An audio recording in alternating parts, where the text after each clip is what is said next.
Tonight we have a special bigger picture discussion on Islamophobia in the United States. In 2010, there were 160 anti-Muslim hate crimes in America. Then between 2010 and 2011, the rate of growth of anti-Muslim hate groups tripled. And since July 19th of this year, the beginning of the Muslim holy month of Ramadan, there have been 10 reported anti-Muslim hate crimes, ranging from graffiti on Muslim graves to a mosque in Joplin, Missouri being burned to the ground. These sobering statistics make one thing very clear. Islamophobia has unfortunately become an epidemic in the United States. From Staten Island, New York to Panama City, Florida to Ontario, California, Islamophobia has reared its ugly head. But who and what are at the roots of Islamophobia in our country?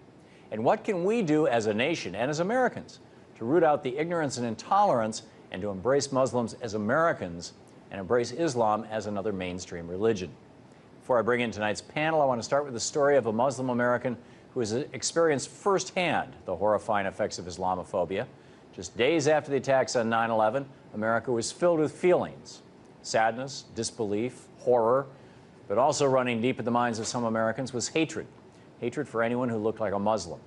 In the days following 9/11, Muslim Americans became targets of intolerance, bigotry, and even violence.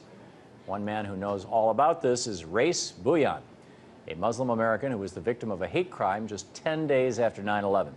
Joining me now to talk more about his harrowing story is Race Bhuiyan. Race, welcome to the program. Well, Tom, thank you very much for having me. Thank you. In fact, I should say welcome back. Tell us your story and what happened to you just days after 9/11. Well, I moved from New York City in 2001 in the month of May. And me and one of my senior friends from my high school, we opened a gas station in Dallas.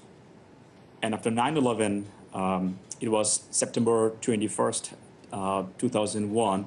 I was working in that gas station. It was Friday around 12:30 p.m.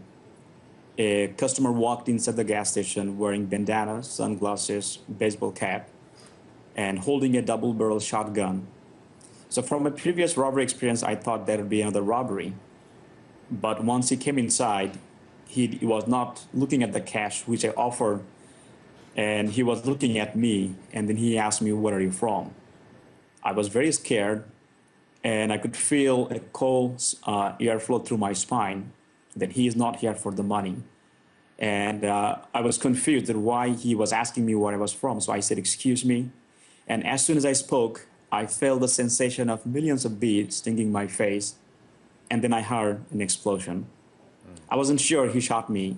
I thought I heard something outside. And then I looked at the floor. I saw blood was pouring like an open faucet from the right side of my head. Then I realized he shot me in the face. Matter of fact, he shot me from 4 to 5 feet away with a double-barrel shotgun.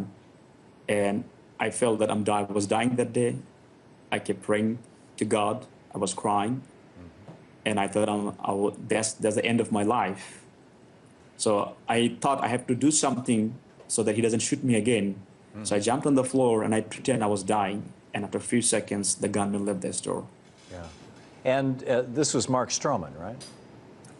The gunman name is Mark Stroman, yes. Yeah. And why was executing Mark Stroman the wrong, not the right solution, the wrong solution? Well, that's a very good question. After I was shot, I went through a lot of disaster in my life, a lot of painful situations. And at the same time, I also went through a healing process where I grew mentally, psychologically, and spiritually. And by seeing a lot of hate crimes and killing all over the world based on race, religion, skin color, sexual orientation, or nationality, it helped me to realize that hate and killing is not a solution. Hate only causes more pain and sufferings. The way I was raised by my parents and my Islamic faith taught me that forgiveness is the best policy and Islam doesn't allow for hate and killing. That is the same message preached by Moses, peace be upon him, Jesus Christ, peace be upon him, Muhammad, peace be upon him, by all other messengers of God. So that helped me to come to this idea that killing is not a solution here. At the same time, the effort to save the life of Mark Stroman was based on the hope that people can or will take a new narrative, a narrative of compassion, forgiveness, and healing in this world, and to work for a world without hate, violence, killing and its terrible ramifications. So I thought killing is not a solution here. If we kill him, if we execute him, we will lose simply a human being without dealing with the root cause, which is hate and violence. But if we could keep him alive, he might become a changed person. He might become a spokesperson and raising awareness of hate crimes, and that will help our society. And who could talk better than Mark Stroman, the person who killed innocent people out of his hate and out of his ignorance? So it would be very powerful if you could keep him alive and keep him behind bar so that he can talk to people outside and educate them not to follow his path. Right. Reyes, thanks so much for sharing your story with us tonight and joining us. Well, you're welcome. Thank you very much. Now I want to turn things over to the Islamophobia in America panel. On the panel tonight are Corey Saylor, Legislative Director of the Council on American Islamic Relations, Rajib Singh, the Director of Law and Policy at the American Sikh Coalition, and Dr. Michael Scheuer, adjunct professor at Georgetown University's Center for Peace and Security Studies and a former CIA analyst and former guest on my radio show a number of times over the years. Thank you, and you've been on the program before.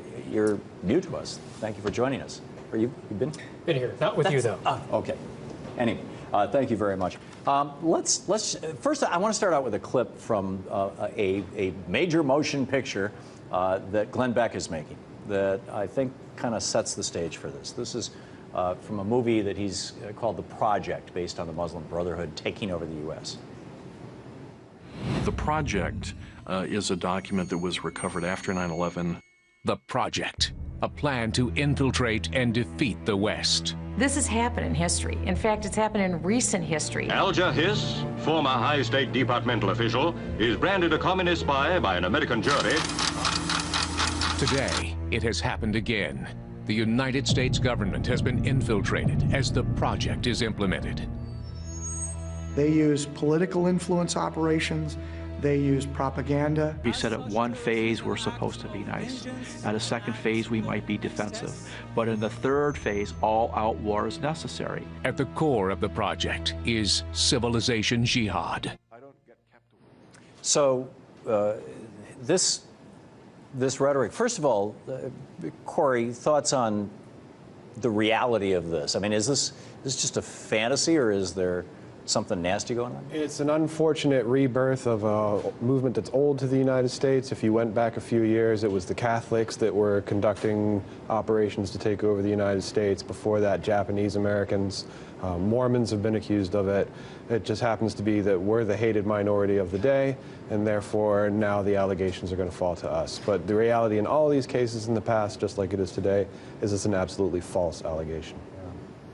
Michael Scheuer, you've been involved in confronting, there were Muslims who attacked the United States. Do you see any reality in this? I mean, is this, what's your sense of what's going on? Well, the one thing you can't explain away are the documents. The Muslim Brotherhood is indeed, like the Saudi government, an offensive and imperialist system. It does indeed see the Muslim world eventually becoming, or the entire world eventually becoming Muslim. I'm not sure violently or through conversion. So does the Pope. Well, yes. But, I mean, for the record. Well, sure. I'm a Roman Catholic, and we were discriminated in this country forever. Yeah. That said, the main engine of Islamophobia are the two political parties and the Israeli, pro-Israeli community in the United States. Using this for political gain, you mean? Well, no, trying to scare the American people. You know, we're at war with an increasing segment of the Muslim world because of our policies. And we consistently are told by President Obama, by just in the last 2 weeks, President Bush, Senator McCain, Hillary Clinton, that it has nothing to do with our foreign policy. It has everything to do with Muslims hate freedom, they hate liberty, which is nonsense. But that breeds fear in the American people. Rajib, how has this, I mean, the Sikh community is not a Muslim community. How has this impacted the Sikh community? Well, there's no question that in the post-9/11 environment, Sikhs have been targeted for hate crimes and other forms of discrimination because the prevailing stereotype is that if somebody wears a turban, they're associated with Al-Qaeda or other forms of extremism. But I agree with Corey. This is Islamophobia, anti-Muslim bigotry. is the latest manifestation of a problem that's been with us for centuries, which is fear of the other, xenophobia. Sikhs have been in this country for more than a century, and as early as 1907 were targeted for violence and other forms of discrimination because of who they were. Are there, and if any of you want to take a shot at this, or maybe this is just over the top, I lived in Germany for a year back in the 80s. I read The Rise and Fall of the Third Reich by Scherer with great fascination, and I actually knew people who had been in Hitler's army. And the early 30s, that anti-Semitism that was going on there, I think I'm hearing echoes of in some of this Islamophobia. Anybody want to, Corey, thoughts on this? Well, I think that... Or is that just a huge bridge too far? You know, attempts to smear minorities and inspire fear in the greater public of a minority is nothing new. It wasn't the Nazis that only did it. It's all throughout history. So those kind of tactics are well known. The current manifestation, though, is really looking to take advantage of the attacks that followed from 9/11, you know, horrific, awful terrorist attacks, and find an enemy to replace the Soviet Union. And in this case, it is Muslims. And what they do is they cherry pick the worst images they can find and attempt to portray those as the overall Muslim community. But when you look at the statistics, the reality is here in the United States in particular, the Muslim community is very well off, is very well integrated, and is frequently involved in helping to catch people who are inclined toward violence. Let's get to more of that in just a moment. More of tonight's bigger picture discussion, Islamophobia in America, after the break.